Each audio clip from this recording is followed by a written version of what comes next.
I'm doing it again. I'm moving, that's right. I have probably moved more times than anyone else I know, probably from my entire high school graduating class. Let's see, first I moved from my mom's house to my first house with my first husband. That was in New Haven, Connecticut. Then we decided to become hippies and live on a commune, and we went up to Simsbury, Connecticut.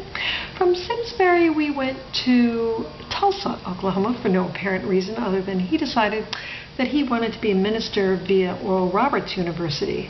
That was an education. Let's see, from Tulsa we went from our first home, which was a nasty underground apartment that had windows way up here, and then he became a minister at a church, and we moved to Will Rogers Methodist Church, to their parsonage. And yes, the Jesus in the stained glass window at the Will Rogers Methodist Church in Tulsa, Oklahoma does look like Will Rogers a great deal. I believe Jesus even has wingtip shoes on in their stained glass. Hope to die.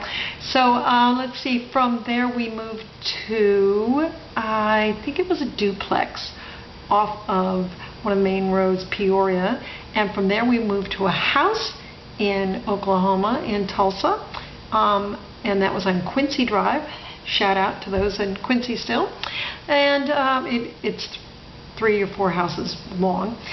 Then from there we moved to Connecticut and upstate New York, and upstate New York again. So it was, let's see, to the top of Route 17 area. Then we went to my sister's house and Tuxedo Park, and from there we did live in the servants' quarters there.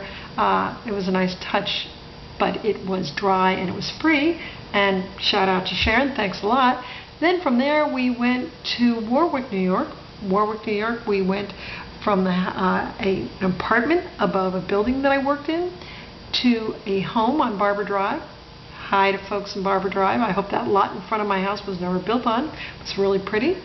And from there I went off on my own to Hawthorne, New Jersey. From Hawthorne, New Jersey to Upper East Side in New York City, at actually Hunter College at 70th and Lex. From 70th and Lex I went to Rupert Towers, which is 91st and 3rd. From there I went to Santa Barbara in the San Roque area.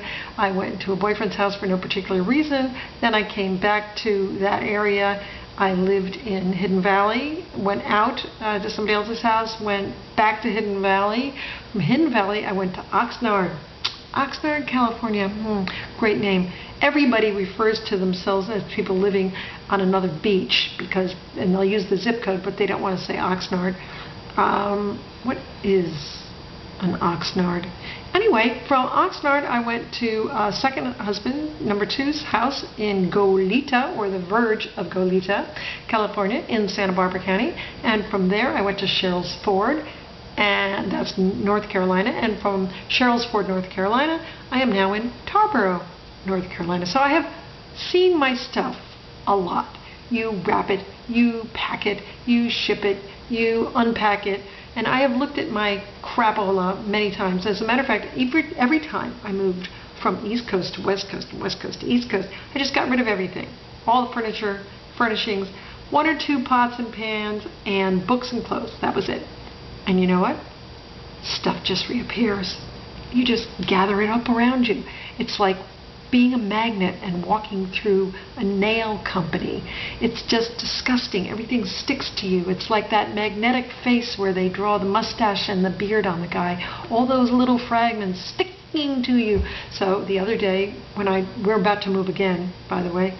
I'm moving from one place in Tarboro to another place, and I went through all my stuff and threw out about 2/3 of it, and I said if I'd been in a fire I wouldn't miss it.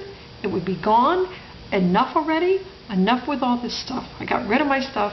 I went directly back to the thrift store 2 days later and bought some of it back because I realized I missed it. My stuff. So pathetic. But my goal, and I challenge you to do the same, my goal is to have all of my belongings fit in my automobile. I have a Mazda 3. It's a modest car, kind of a Camry size thing. I want all my belongings to fit in my car. Problem is the 14-foot kayak. So maybe what I'll do is buy a hearse, and then I promise all my belongings will fit in my car. You take the fit in the car challenge, and then you can travel anywhere you want to when you retire, just like a 60s person. Go across America, go top to bottom, do anything you want to do. See if you can fit all your belongings right inside one automobile. I dare you.